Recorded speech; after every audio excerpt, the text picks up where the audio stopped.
मैं और मेरे दोस्त शुभ और अजीत, हम टीनेजर्स हैं और काफी मस्तीखोर भी। हम लॉकडाउन में 2 महीनों से बंद थे और ये मुझे और मेरे दोस्तों को पागल कर रही थी। हमारे शहर में लॉकडाउन स्लोली स्लोली हट रहा था और रिस्ट्रिक्शन भी काफी कम हो गई थी। तो थोड़ा मूड फ्रेश करने के लिए हमने डिसाइड किया कि हम हमारे शहर के एंड में जो एबंडेंट फार्म हाउस है उसे एक्सप्लोर करें। हमने इस एबेंडेंट फार्म हाउस के बारे में काफी हॉरर स्टोरी सुनी थी जो हमें और एक्साइट कर रही थी। हम वहां जाने के लिए अजीत का कार यूज करने वाले थे और कार अजीत ही चलाने वाला था। हमारे घर से वो एबेंडेंट फार्म हाउस की दूरी कार से सिर्फ 15 मिनट की ही थी और हम वहां 15 मिनट में पहुंच भी गए। कार से उतरते ही जब हमने उस फार्म हाउस को देखा तो उसे देखकर ही पता चल रहा था कि वो काफी साल से खाली था और हाँ, बाहर से काफी डरावना भी।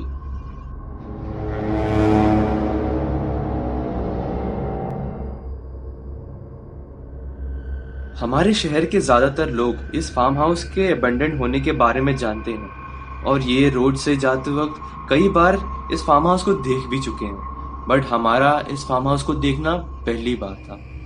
फार्म हाउस के अंदर जाना काफी आसान था। हमने ग्राउंड लेवल की विंडो को तोड़ा और अंदर चले गए।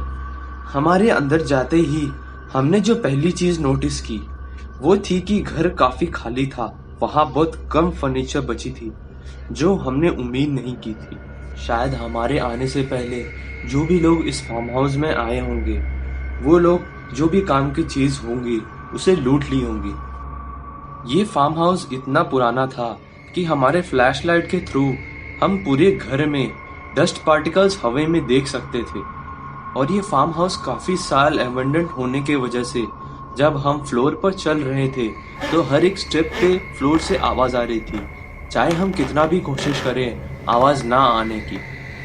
हम तीनों अलग अलग जगह को एक्सप्लोर करने के लिए अलग अलग हो गए। 1 मिनट के अंदर ही शुभ हमारे पास आया और हमें एक साथ लाकर हमारे कानों में कहा कि उसने किसी को या कुछ तो सुना है। हमने पूछा कहाँ, तो उसने एक डायरेक्शन पे पॉइंट किया और कहा कि वो वहां नहीं जाएगा।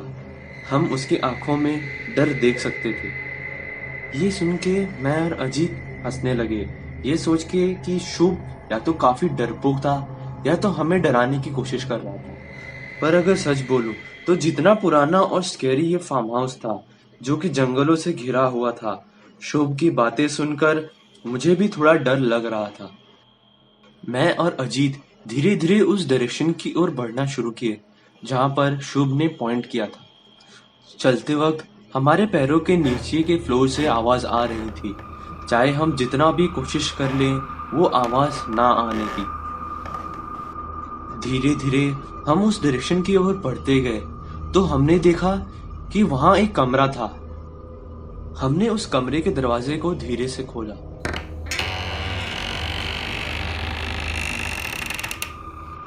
हमने देखा कि वहां 2 सीढ़ियां थी, एक ऊपर की ओर जा रही थी और एक नीचे बेसमेंट की ओर। जब हम बेसमेंट की सीढ़ियों की ओर बढ़े तो हमने देखा कि ना कि एक बल्कि बेसमेंट की सारी सीढ़ियां गिर चुकी थी और बेसमेंट के अंदर जाके बाहर आना करीब करीब नामुमकिन था। उन सीढ़ियों की गिरने की वजह से वहां एक बड़ा होल बन चुका था जो काफी डरावना लग रहा था। तभी अजीत ने मुझसे कहा, क्या हुआ, डर लग रहा है क्या? मैंने कहा, नहीं, मैं नहीं डरता। अजीत ने कहा, तू हिम्मत है तो बेसमेंट के अंदर देख। सच कहूं तो जो हालत में वो बेसमेंट था वो काफी स्कैरी था और ये देखकर मुझे भी थोड़ा डर लग रहा था। पर आपको मैंने पहले ही बताया था, हम काफी मस्तीखोर थे। इसी वजह से मैंने डिसाइड किया कि मैं वो बेसमेंट के अंदर देखूंगा। जैसे ही मैं अंदर देखने वाला था वैसे ही मुझे एक साउंड सुनाई दी। ये एक क्रिकिंग साउंड थी जो हर 2 सेकंड में रिपीट हो रही थी। मैं अजीत की तरफ मुड़ा और धीरे से कहा, तुमने ये सुना? उसने मुंडी नोट की और कहा, अंदर देख, क्या है?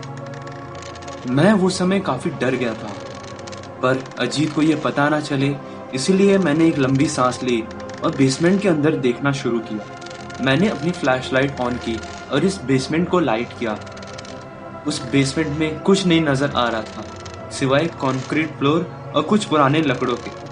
मैं अपने घुटनों पे आ गया ताकि मैं उस बेसमेंट के और अंदर देख सकूं।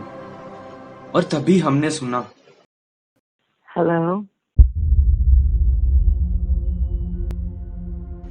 ये आवाज सुनते ही मैंने अपनी फ्लैशलाइट वो आवाज की तरफ लाइट की और मैंने देखा कि वहां एक बूढ़ी औरत लंबे ग्रे बालों में एक रॉकिंग चेयर पर बैठी थी और उसके फेस पे एक बहुत ही बड़ी और स्केरी स्माइल थी। और ट्रस्ट मी गाइस, ये एक नॉर्मल स्माइल नहीं था। ये देखते ही मैं इतना डर गया था कि पैनिक में मैं अपने पीठ के बल गिर गया और इसी दौरान मेरे हाथ से मेरी फ्लैशलाइट फिसल के बेसमेंट में गिर गई।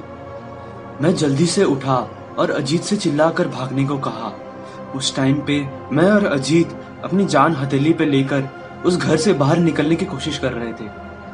हम उस ब्रोकन विंडो को देख सकते थे जहां से हम अंदर आए थे।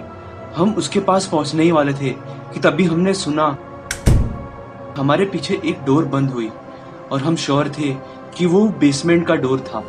ये आवाज सुनते ही मैं पीछे मुड़ा और देखा कि अंधेरे में एक बहुत ही बड़ा इंसान का परछाई खड़ा था। मैं परछाई इसलिए बोल रहा हूँ क्योंकि मैं इसका ना चेहरा देख सकता था ना ही कुछ और तभी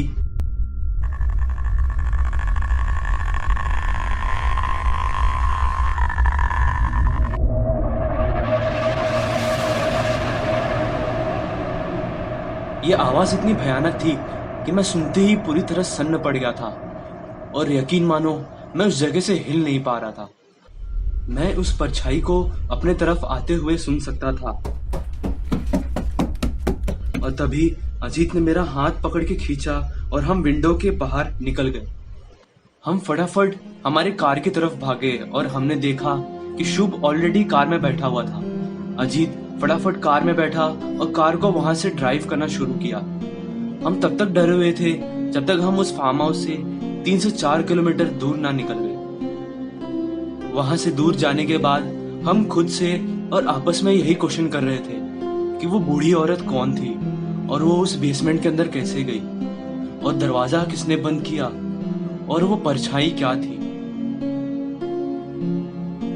ये सवाल हमें जिंदगी भर सताने वाला है और हम इस सवाल का जवाब भी नहीं जानना चाहते।